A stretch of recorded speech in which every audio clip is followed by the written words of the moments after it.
All right, Swope here doing another quick EOC example. This is what it'll look like on the computer. I have some notes up here in the blue that might be helpful. This question, it says select all the relations that represent a function. So if you see a question with like boxes, you're going to be able to check more than one.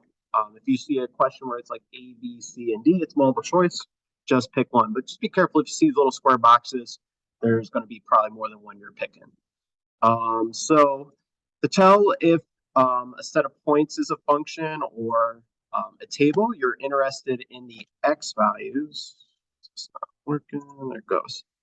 So you want to look at your x values, and what you're looking for is, do your x values repeat or are they all different? Because if they repeat, you got to be careful, but if they're all different, it's a function. Like this one's a function.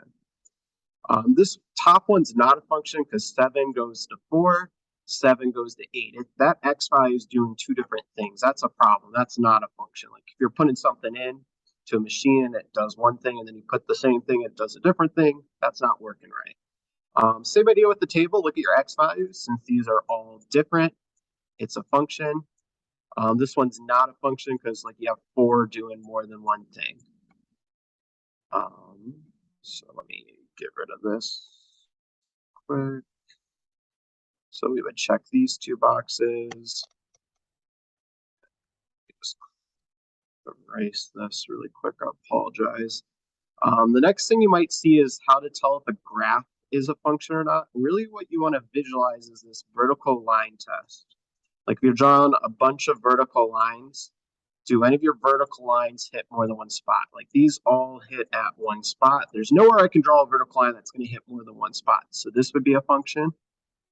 And same thing with this graph here. Anywhere I draw a vertical line, it's just hitting one spot. So this would also be a function. So, I mean, just seeing on this problem alone, there's 4 questions that are functions. But an example of a graph that would not be a function is like a circle. Like for example, if I draw a vertical line, it's hitting the top and the bottom. Like this would not be a function. So hopefully this is helpful. I would definitely look over function stuff before you take your EOC test.